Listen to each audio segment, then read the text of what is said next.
네, 문재인 대통령이 이미선 문형배 헌법재판관을 임명했습니다. 이미선 재판관 사퇴를 요구해왔던 한국당은 전국 당원 총동원령까지 내리고 대규모 장외 투쟁을 벌이고 있는데요. 네, 두 분의 전문가와 함께 정치권 소식 짚어보겠습니다. 조대진 변호사, 이상휘 세명대 교수 나오셨습니다. 두 분 어서 오십시오. 어서 오세요. 네, 안녕하십니까? 예, 저희 여기 회사에 있는 곳이 광화문인데 지금 밖에서 자유한국당이 장외 투쟁을 벌이고 있는 상황인데요. 어쨌든 뭐 저희가 말씀드린 대로 문 대통령이 순방 기간 중에 국회 청문 보고서가 채택되지 않은 이미선 문형배 헌법재판관 후보자를 전자결제로 임명을 했습니다. 한국당은 이에 대해서 뭐 의회 패싱이라는 말까지 써가면서 상당히 공세를 가하고 있는 모습인데 일단 이번 임명에 대해서 두 분은 어떻게 보셨는지부터 좀 들어보겠습니다. 자, 조 변호사님 말씀해 주시죠. 네, 저는 일단 그 일부 장관 지명 철회를 하지 않았습니까? 그렇기 때문에 더 이상 이제 문재인 대통령께서도 더 이상 그 나머지 그 후보자들에 관련돼서는 지명 철회라든지 이런 부분을 하게 될 경우에 이제 동력을 잃을 거라고 생각을 했기 때문에 좀 이제 밀어붙이신 것 같고요. 그리고 이제 더 이상 밀리지 않겠다라는 그 입장을 보이신 것 같습니다. 밀리지 않겠다라고 보이고 지금 야당 측에서는 조현호 인사수석과 조국 수석의 교체까지도 요구를 하고 있는 상황 아닙니까? 예.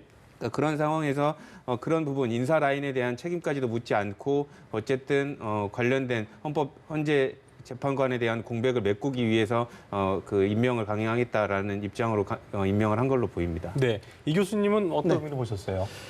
대통령 인사를 실질적으로 행정 인사를 하지 않고 정무 인사라고 이야기하는 이유가 있는 것입니다. 예. 뭐 법적으로 문제가 있는 사람들을 어떻게 강요로 쓸 수가 있겠습니까만은 그만큼 이제 여론의 동향이라든가 그 미치는 영향에 대해서 대통령이 아주 많이 생각을 해야 되는 것이 이제 정무 인사의 핵심이라고 볼 수가 있습니다. 그래서 인사를 할 때는 이 사람을 뽑음으로 인해서 이 사람을 선발함으로 인해서 정책의 동료가 받을 수 있을 것인가 그런 게 첫 번째고 그다음 두 번째로는 이런 거죠. 이 사람을 하여금 전국이 전환될 수 있는 모멘트가 될 수 있을 것인가 이런 걸 보는데 왜 제가 이런 말씀을 드리냐 그러면 이미선 후보자를 이미선 헌법재판관을 뽑는 이유가 무엇이 있을까라는 그런 데 대해서 좀 생각을 해볼 필요가 있다는 것이죠. 의미에 대해서. 네, 의미에 대해서는 저 정도로 비판과 비난을 받을 정도로 그걸 감수하면서까지 뽑을 이유가 있을까 이런 걸 생각해 보면은 뭐 기금적 측면에서 이야기한다 그러면 사실상 여기에서 딱 맞아 떨어지는 답이 없는 것 같아요.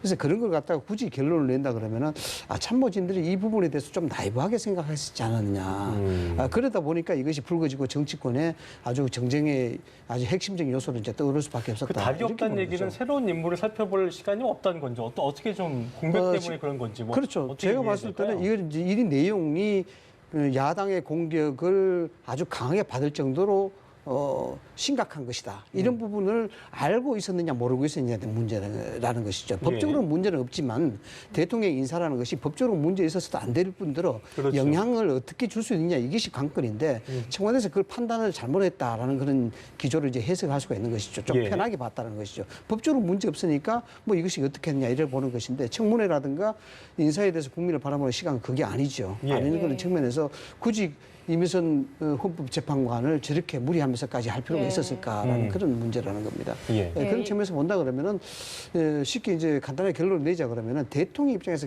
그럼 가장 무엇이 중요한가를 보는 것이죠. 대통령 입장에서는 동력이 떨어지는 것을 굉장히 부담스러워하는 것이죠. 국정동력이 자칫하면은 우리 뭐 이야기하셨습니다마는 이미선, 조국, 그다음에 여권의 타격 이런 식으로 올라갈 수 있으니까 이런 부분을 최소화시키는 것이 대통령 입장에서 가장 크다고 봐야 되는 것이죠. 이에 자유한국당은 오늘 광화문에서 대규모 장외 집회를 열고 있는 상황인데요. 이 장외 투쟁이 어느 정도 뭐 효과를 볼 거라고 예상을 하세요? 일단 저도 오면서 이렇게 봤는데 그 사람이 총 동원령 내린 것 치고는 많이 모이진 것 같지는 않더라고요. 한 4,000명 정도 모인 걸로 보여지는데 사실상 지금 국민들이 집회를 하려면 국민들의 지지가 있어야 되는데 그거 없이 그 정치적인 수사로 이렇게 조금 동원된 거 아닌가라는 생각이 좀 들고요. 그리고 사실상 아까 말씀드린 대로 지금 국회에서 할 일들이 되게 많지 않습니까? 선거제 개편 논의라든지 아니면 고성 산불에 관련된 수경 관련된 논의들도 많이 남아 있는데 일단 나와서 사람들에게 어필하고 보자라는 식의 정치적 선동인 것 같아서 좀 안타까운 면이 좀 많이 있습니다. 그렇군요. 그 이미선 재판관에게 일었던 그 문제죠. 그러니까 주식 투자 논란에 대해서는 뭐 교수님은 어떤 생각을 갖고 계셨어요? 우리가 청문회를 하는 이유가 있지 않습니까? 청문회를 하는 이유는 선발되는 그 과정, 그리고 선발된 이후에 왜 선발하는 그 목적이 무엇이었느냐. 이걸 이제 따지는 것이 인사청문회고, 그것 때문에 사실상 청문회 제도상 문제가 있다 하더라도 십수년 이상 계속 유지를 해왔다고 이렇게 볼 수가 있습니다. 예. 앞서 말씀을 드렸다시피 법적으로 문제가 있으면 당연히 되면 안 되는 것이죠. 네. 그러나 국민의 눈앞이라든가 국민적 여론에 부합할 수 있는 자질을 가지고 있느냐. 네, 즉 네. 다시 이야기하면 도덕성에 대한 문제, 그리고 이 사람에 대한 자질에 대한 문제가 눈높이에 있느냐 없느냐, 이걸 판단하는 것이 인사청문회라고 봐야 되는, 그 목적이라고 봐야 되는 것입니다. 알겠습니다. 그런 측면에서 예. 이해가 되는 거죠. 자, 이번 임명에서 눈여겨볼 게 뭐냐면 이제 9명의 헌법재판관 중에서 여성 재판관이 3명이 된 게 31년 만에 처음이라고 하더라고요. 그래서 이 부분, 이 대목이 어떤 점을 좀 기대해 볼 수 있는 부분일까요? 결국 헌법재판관이라는 것이 개별법이라든가 대통령 탄핵까지 이 스펙트럼이 굉장히 넓지 않습니까? 그런 구성적인 요소에서 본다 그러면은 지금까지 우리는 뭐 헌법재판소가 만들어진 이후에 너무나도 그 좀 편중된 것은 사실인 것 같습니다. 예, 예. 그런 측면에서 본다면은 여성 재판관이 3명 되고 4명 되고 이런 숫자가 문제가 아니라 그 헌법재판소에 대한 판결에 대한 다양성을 가지는 것이 저는 좋다 이렇게 보는 것이죠. 그런 측면에서는 긍정적인 측면이 있다. 그러나 다만 이제 이미선 헌법재판관이 여러 가지 도덕적 논란에 올라 있는데 이런 것들이 헌법적 가치를 따지는 판결에 대해서 그 다양성을 넘어설 만큼 존경심과 또는 신뢰감을 받을 수 있을 것인가. 이 부분은 뭐 숙제는 남을 수밖에 없지 않겠느냐 하는 생각을 합니다. 예.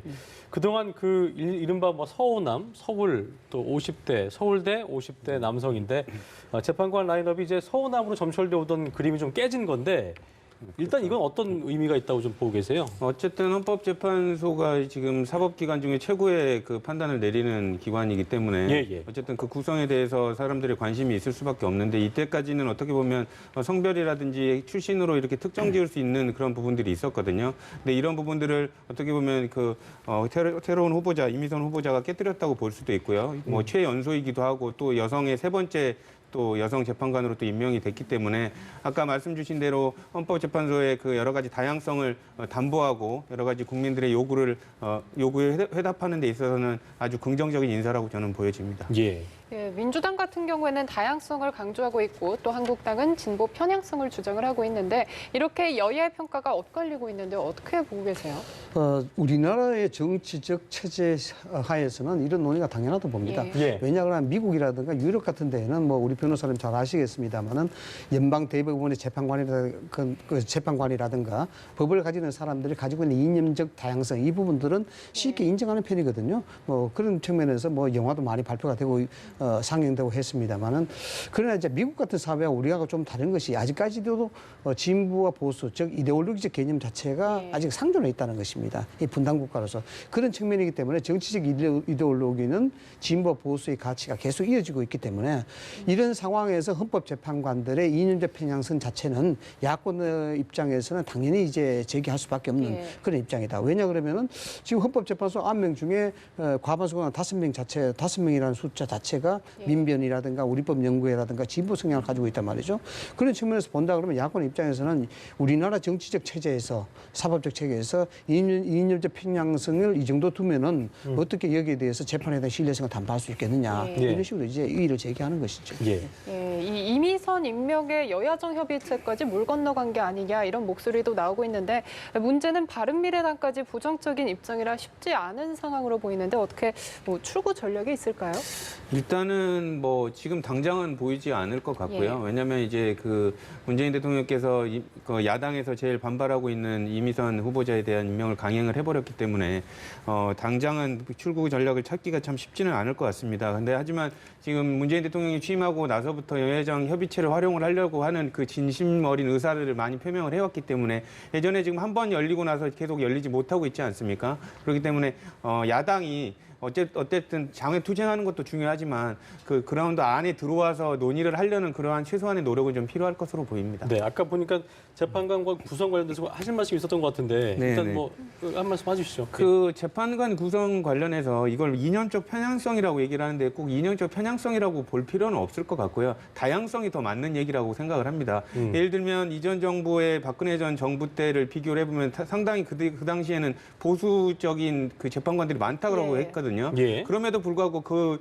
대통령을 지명했던 그 대통령을 탄핵을 시켰단 말이죠. 그렇기 때문에 그 정부가 어떻게 바뀌고 나서 어떤 재판관이 들어온다고 하더라도 그 색깔에 관련된 부분을 뭐 명확하게 이념적으로 규정 짓는 것은 조금 위험하다고 보여지고요. 다만 예. 재판관의 특성들이 각각이 다양한 사람들이 구성이 됐다라고 해서 다양성의 측면에서 바라봐야지 이거를 진보 정권이 들어왔으니까 헌재가 마치 진보지 인사들에 의해서 장악되는구나라고 바라볼 필요는 없을 것 같습니다. 일단 여권 신장 같은 뭐 비단 긍정적인 요소만 또 있는 건 아닐 것 같아서 우려되는 점이 있다면 그럼 또 어떤 게 있을까요? 굳이 뭐 꼽아보자면. 일단은 지금까지는 뭐 여러 가지 생각을 가지신 재판장들보다는 조금 어떻게 보면 보수적인 성향의 재판분들이 예. 많아 있었거든요. 예. 그렇기 때문에 헌법재판이 대체적으로는 기존의 기존의 흐름을 유지하는 그런 재판들이 많이 있었는데요. 예, 예. 새로운 다양성을 가진 재판부들이 많이 들어옴으로 인해서 어떻게 보면 지금까지는 여러 가지 세부적인 그 하위 계층이라든지 그 소수 계층에 관련된 의견들도 많이 받아들여질 것이기 때문에 예. 여러 가지 판례의 변화라든지 이런 사회 구조적인 시대의 흐름도 많이 이렇게 오게 되면 이게 반영이 되게 되면 약간의 충격은 있지 않을까 그런 걱정은 조금 됩니다. 알겠습니다. 어쨌든 뭐 아까 그 석정 앵커의 말대로 뭐 그 한국당이 장외 투쟁까지 벌이고 있는 상황이고 4월 국회도 일단 뭐 물 건너갔다는 예상까지 나오고 있는데 일단 아까 뭐 그 석 앵커가 물었던 지금 현재 국회의 출구 전략 있다면 뭐 어떤 게 좀 있을까요? 지금 국회 지금 상황으로 본다 그러면은 이 상태로서는 뭐 4월 국회 자체가 거의 물 건너가지 않았나 그렇죠. 이렇게 볼 수가 예. 있습니다. 이 부분을 이제 잘잘못을 따지기 전에 아까도 뭐 이야기를 하셨습니다만은 예. 지금 여야정 협의체를 이야기하고 있지 않습니까? 사실 이제 정치를 하자 그러면은 정치 가장 중요한 요소가 공감 능력입니다. 예. 이 공감을 어느 정도 하고 있냐에 대한 문제인데 뭐 지금 문재인 대통령이 여야정 협의체에 대해서 작년부터 아주 뭐 신경을 많이 쓰고 있고 그게 비중을 두고 있긴 한데 네네. 그 자체는 신뢰성이 있다 하더라도 지금 상황에서 여야정 협의체를 들고 나오는 것은 그에 대한 순수성에 조금 문제가 있지 않나라는 그런 생각을 합니다. 뭐냐면은 상식적으로 지금 야당이 이 여야정 협의체를 받아들일 수 있는 지금 컨디션이 되어 있느냐, 지금 그런 자세를 만들어주고 있느냐에 대한 문제거든요. 정치는 명분의 싸움인데 지금 상황에서 야당이 퇴로를 하나도 열어줘야 되는 상태에서 여야정 협의체를 해서 우리가 협의할 테니까 들어와라. 그러면 거기에 들어올 사람이 과연 누가 있겠느냐. 또 여기에 대해서 여야정 협의체를 존중하고 들어간다 그러면은 예. 지금 한국당 내부의 지도부는 상당한 비판에 직면할 수밖에 없는 그런 구도가 되거든요.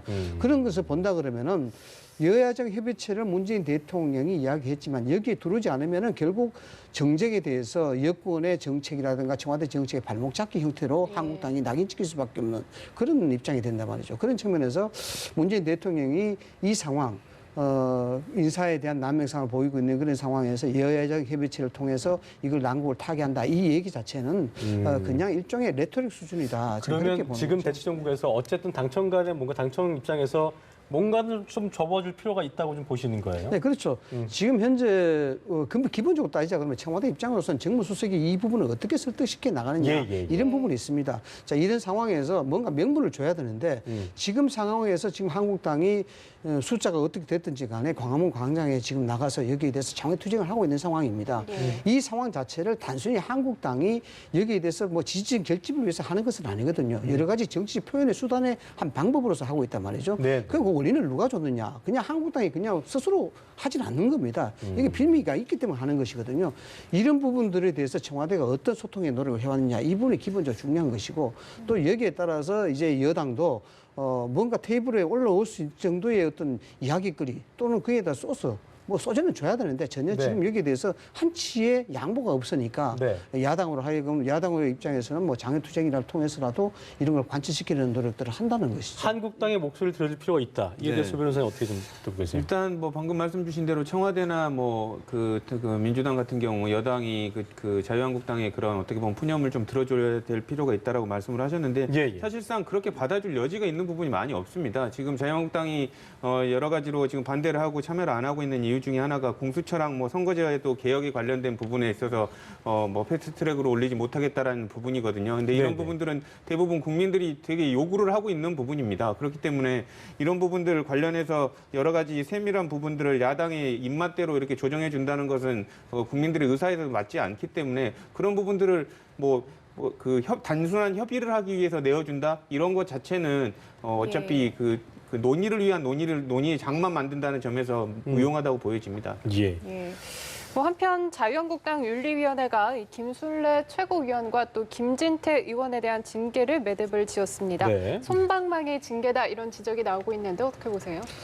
이 부분에 대해서 이제 징계에 대한 부분들이 욕심이 상당히 크다고 볼 수가 있겠죠. 여론적 측면에서. 그것이 일종의 이 5.18에 대한 부분들이 정치적 논쟁에 대한 고리를 충분히 가지고 있는 소재이기 때문에 네. 이 사안 자체가 한국당으로서 상당히 곤혹스럽다 이렇게 봐야 되는 겁니다. 왜냐 그러면 여기에 대해서 납득할 만한 그러니까 여당이라든가 5.18 당사자들한테 납득이 될 만한 그런 어떤 징벌을 준다 그러면은 이 부분에 대해서 또 어떤 논쟁을 당내에서 유발시킬 수 있는 그런 가능성을 또 낳게 되는 부분이거든요. 이런 측면에서는 지도부 측면에서 굉장히 곤혹스럽다는 그런 측면이고 그 과정에서 과하지도 않고 가볍지도 않은 어떤 중간선상을 택할 수밖에 없는 그런 한국당의 고민이 여기에 묻어 있다 저는 그렇게 봅니다. 네.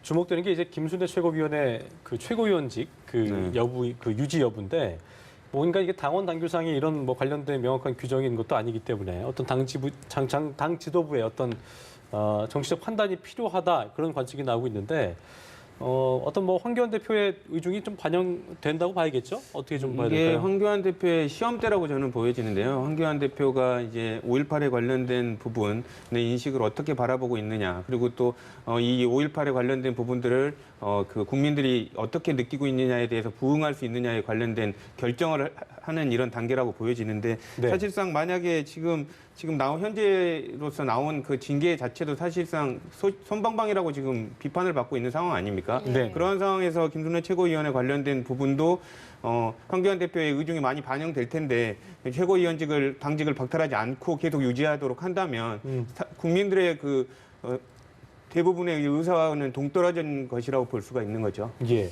예. 근데 또 황교안 대표 입장에서는 만약에 뭐 그 지위 최고위원직 박탈한다고 했을 때 네.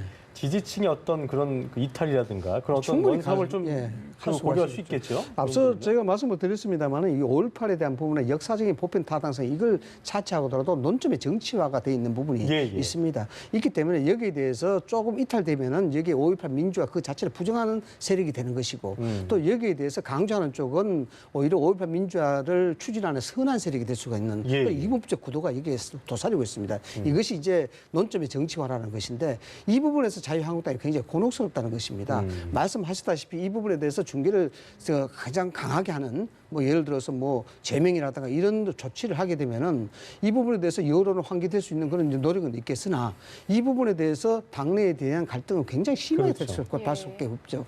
더군다나 황교안 대표 체제가 전통적인 보수 진영의 결속을 도모해야 되는 그런 중차대한 임무를 띠고 있다라고 가정한다 그러면은 여기에 대해서 찬물을 끼얹는 행동이 되기 때문에 지도부 자체가 흔들리는 그런 현상이 될 수밖에 없습니다. 그렇군요. 예, 이 5.18 논란 외에도 세월호 망원 사태와 관련해서 이 차명진 전 의원과 또 정진석 의원에 대한 징계 심의에도 착수를 했는데요.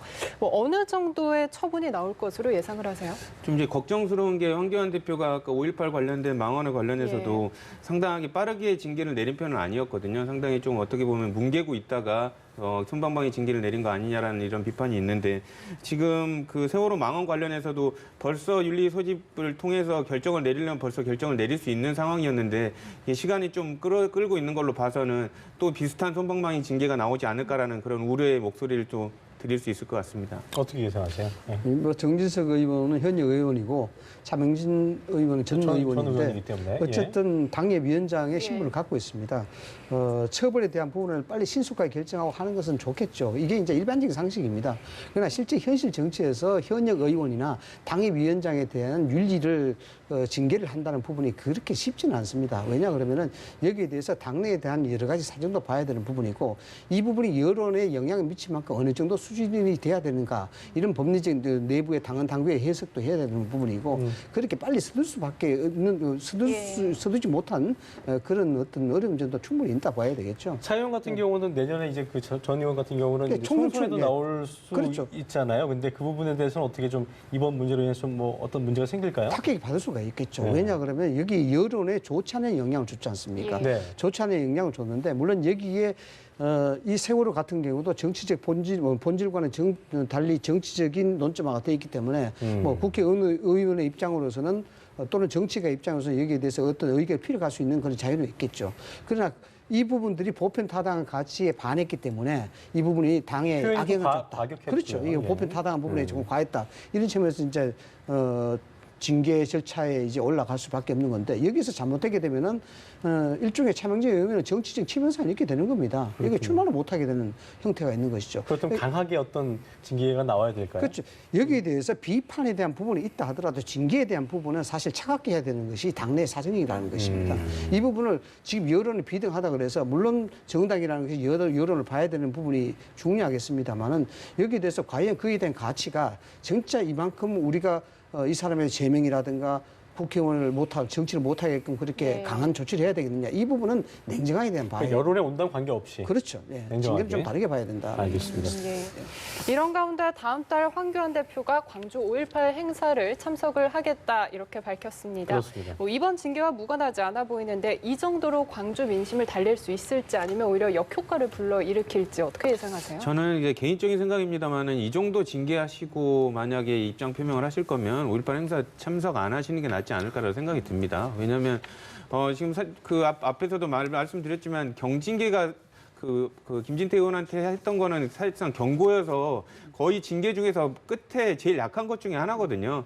지금 5.18 그 관련된 유가족들이라든지 그다음에 세월호 관련된 유가족들이 바라는 것은 누구를 어떻게 징계해서 어떻게 처리하라는 게 아니라 정말 그 진정성 이 사건들에 관련된 그 자유한국당의 진심을 보여달라는 차원이었거든요. 근데 그런 부분에 이 반영이 충분히 되지 않은 상태에서 단순한 징계로만 끝나는 모습들만 보여주는 것 같아서 차라리 이러실 거면은 차라리 참석하지 않으시는 게 그게 더 낫지 않나라는 개인적인 생각을 해요. 네, 이 교수님은 예. 황교안 대표 입장으로서는 무조건 가야죠. 왜냐 그러면은 여기 가서 돌을 맞고 계란을 맞더라도 가야 되는 부분이고 또 그렇지 않더라도 가야 되는 부분이 있습니다. 광주 5.18에 대한 직접적인 부분이 당에서 인사들이 나와서 이것으로 인해서 비판 여론이 많았는데 황교안 대표 입장으로서 여기서 예를 들어서 광주에 가서 욕을 먹는다 하더라도 뭐 공학적으로 이 부분을 해석해서는 안 되겠습니다만은 황교안 대표로서는 충분히 가치 있는 그런 행보가 될 수 있기 때문에 저는 가리라고 봅니다. 네, 저희가 한 가지만 더 여쭤보겠습니다. 이게 바른미래당 저희 기사 제가 보여드렸었는데 그 분당 위기설이 나오고 있는 상황에서 네. 뭐 구원 등판으로 안철수 전 의원이나 유승민 전 대표가 올 수 있을 것이냐 이런 얘기가 나오고 있는데 이 부분은 어떻게 좀 개인적으로 예상하세요? 뭐 당연히 안철수 전 의원이 온다고 봐야 되겠죠. 온다고 봐야 되고 여기에 어쨌든 국민의당과 바른정당이 합쳐졌기 때문에 오너십에 대한 부분은 분명히 있다고 봐야 됩니다. 여기에 대해서 쉽게 이야기하자면 그 개파가 살아있다는 것이죠. 예. 그 개파는 지금 현재 손학규 체제를 배제하고 있는 부분 아니겠습니까? 그러면 대안을 찾아야 되는 부분이거든요. 그 대안으로서는 유승민과 어떤 대책점에 있는 유승민과 대책점에 있는 안철수 전 의원을 통해서 당에 대한 리더십을 회복하고 거기서 지분을 계속해서 확보해 나가는 그런 방향이 제일 중요하다고 봐야 되겠죠. 그 후에 사실상 여기에 대해서 뭐 합당을 하든지 아니면은 뭐 독자 생존을 하든지 이런 구도가 만들어지게 되는 거죠. 알겠습니다. 예, 알겠습니다. 두 분의 말씀 여기까지 듣겠습니다. 조대진 변호사, 이상휘 세명대 교수였습니다. 두 분 고맙습니다. 고맙습니다.